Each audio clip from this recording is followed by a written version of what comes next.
Bakit kita babayaran ng 130? Eh, naghintay ako ng tagal sa'yo dahil naghintay ka ng kasabay.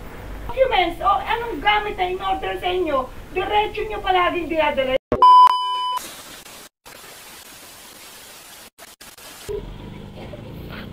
Nakapipick up ka na kay Mrs. Oo, lagi-lagi sir eh. Kanto sir, di ba? Okay. So ayan guys, ito yung first booking natin. Biyahing Paranaque. Ayan. Nagpaalam tayo dito kay drop off na sabayan natin. Ayan, pumayag naman siya. So yung rate nito mga boss, nasa 212 pesos. Yung abono naman dito ay nasa 1,200. So yung drop off nito, bali nasa San Antonio, Paranaque. Ayan, so maghabang pa tayo ng isang booking mga boss. Mayroon na tayong isa. Okay. So dun muna tayo sa tambayan.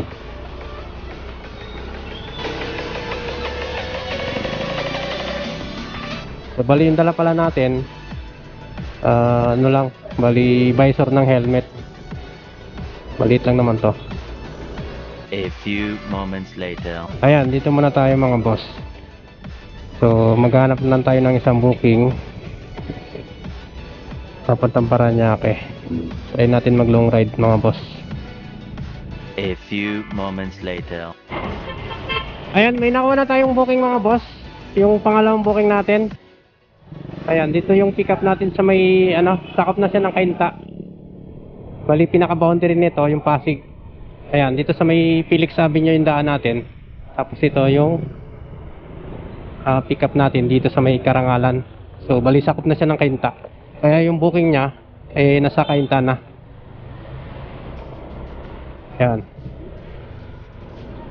So bali Kabayanihan Street yung pick up natin dito. Nakapag-pick up na rin ako dati dito eh. Ayan, dito yung pick up natin mga boss.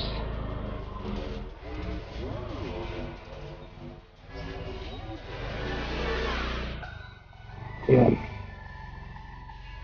Turpin na tayo. 1.8 din sir, di ba? 1.8?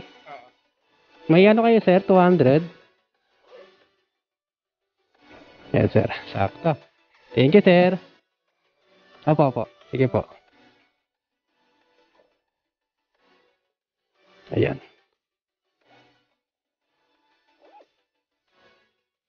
So bali ito lindaran natin mga boss.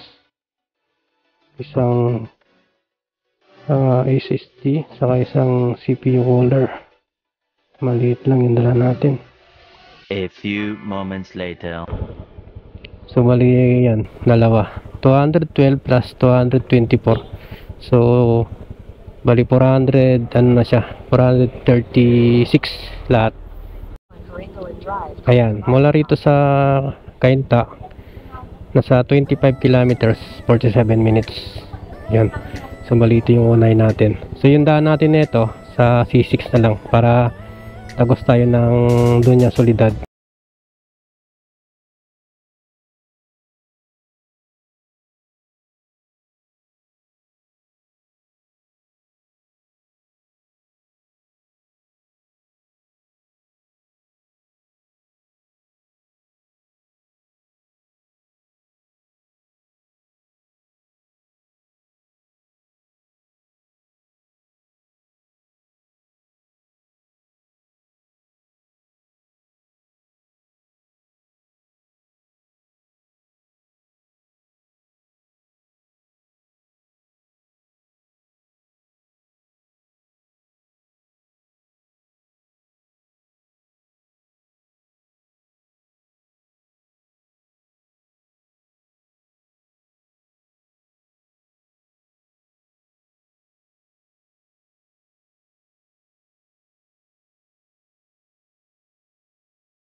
Ayun. Thank you po. Thank you, sir.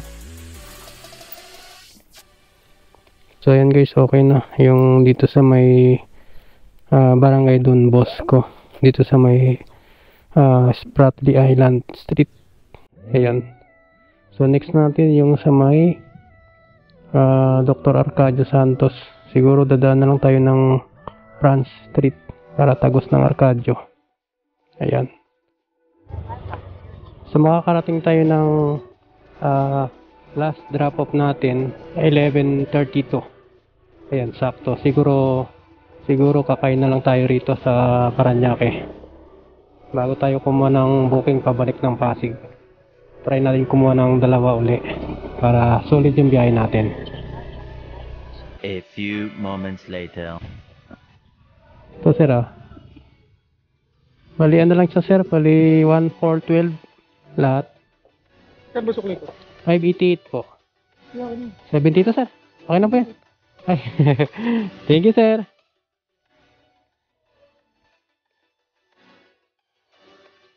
Yan. So maaga pa to 11:34. Habang tayo ng booking dito, pabalik ng Pasig. So naka 400 na tayo mga boss. 400 plus na tayo mga boss. A few moments later. 1 hour later. A few moments later. Papunta ma'am ng Pasig. Kasi, Oo. Sige po. sana po magmalukot kasi assignment. Assignment. Thank you po. Sige ma'am, pwede ba sabayan sa papuntang Pasig uli na isang booking? Okay lang kaya? Pwede kaya sabayan ng isang booking pa? Sagutangan ko Ano ba? Kailangan agad to? Sige ma'am, kung hindi naman, okay lang. Mabilis lang naman siguro. Basta, siyempre ma'am. Thank you po. A few moments later.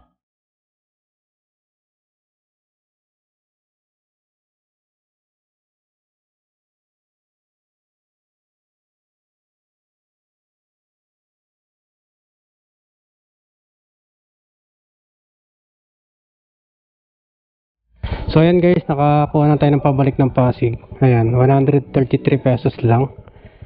So documents lang to. Ayun, nagpaalam tayo kay ma'am kung pwede sabayan. Mukhang nag-alangan si ma'am sumagot Pero try natin kumuha ng kasabay nito. A few moments later. Ay, kaliit lang pala yan. Kala ko naman isang sako eh. Ayan guys, ito yung nakuha natin kasabay na booking. Yan. 3. 2 sakong sibuyas. 1 bawang. Ayan. So ito yung isahan natin na nakuha kanina. Yan. Tali natin baka mawala yung papel eh. So ayan mga boss, may nakasabay na yung una nating pick up. Ang isa papuntang San Roque, Cubao. Yan, bali ang rate nito, ayan 181 pesos. Tapos yung abono nito 2,190. 2 sakong sibuyas saka 1 sakong bawang. Yan, na-pick up ko yan dito sa may Iraq Street, dito sa may Better Living Parañaque na. So unahin muna natin yung sa may Pasig, yung documents. Ayan, 133 pesos ang rate nito. So yun, biyahe muna natin to mga boss. 1 hour later. 133 lang. Opo. A few moments later. Babayaran ng 133. Bakit po? Bakit hindi ka babayaran ng 133? Eh, naghintay ako ng tagal sa'yo dahil naghintay ka ng kasabay. Ano ba usapan sa lala mo? Manap ng kasabay dahil pag merong documents o anong gamit na in-order sa inyo, diretso nyo palaging dinadala yun. Sorry po ma'am. Eh, hindi ako magbabayad. Kasabay.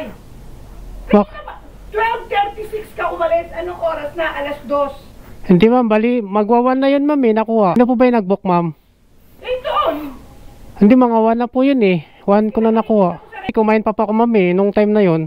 Kaya Hindi yung ganyan usapan. pasensya na, kumain kasi ako sa may Parañaque ma'am. Hindi yun ang dahilan. Hmm, Ako, tao din ako. Alam ko, nagtatrabaho din ako eh.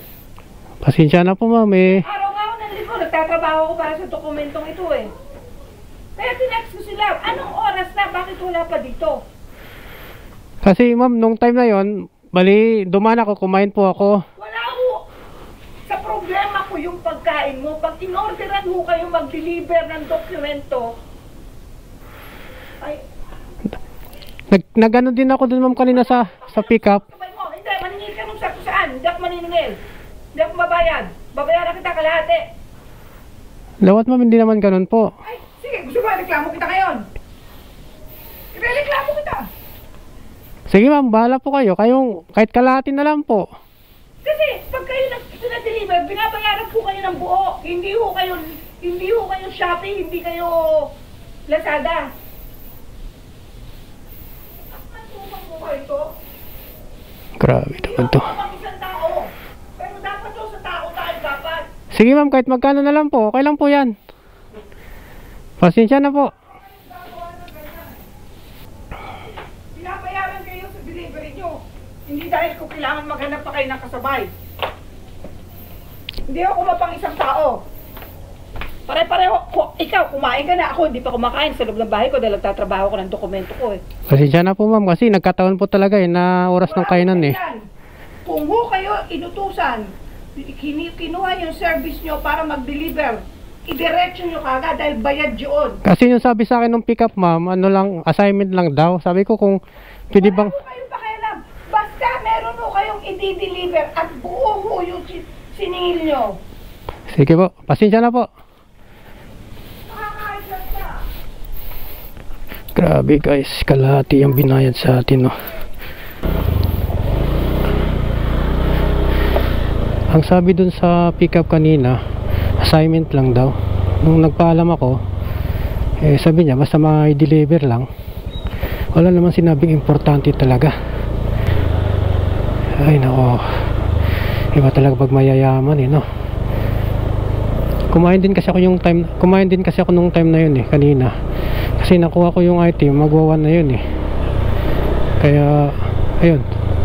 Anong oras na ba? 2:28. Grabe. So yun guys, ito na yung parapol natin no. 15 pangalan. Nandito na nakalagay. Yan.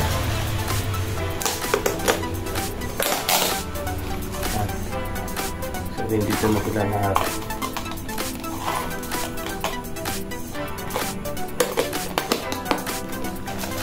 ayun, so ngayon bubunutin na natin mga boss yung dalawang mananalo, isa sa 250 pesos at yung isa ay sa 200 pesos. Ayan, good luck po sa mga mananalo. Ayan, so yun, good luck po. Bubunutin na natin yung dalawang maswerteng manalo ng GCash loan. Yan. Ito na.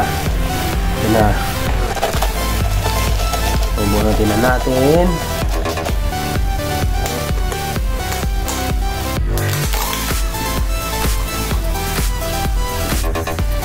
Yan. Okay. Yan. Ito. Hawak ko na yung pangalan. Ito na. Oops. Bubuksan na natin. Yun. Ito. Ito yung nanalo. Yan. Ito na. Screenshot na lang mga boss yung mga nanalo. Pa-add ako sa FB para ma-send ko yung panalo mo. Ayan. Ito yung nanalo mga boss. Si Gmoto 74. Ayan. Ito yung nanalo ng 250 pesos na GCash load. Okay. Ayan. So, isasarawan din natin mga boss. Ayan. Okay. Ayan. Buksan rin natin. Copy tayo.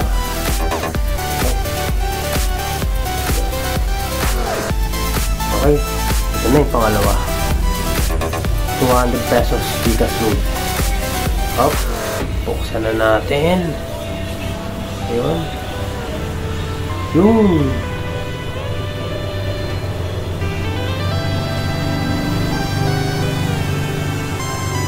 Ayun.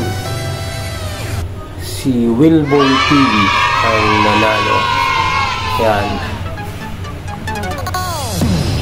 Ay nanalo. Si Willboy TV. So paki-message po ako sa FB ko para makuha mo yung 200 pesos Gcash loan mo. Ayan, pa-screenshot na din. Ayan, Willboy TV.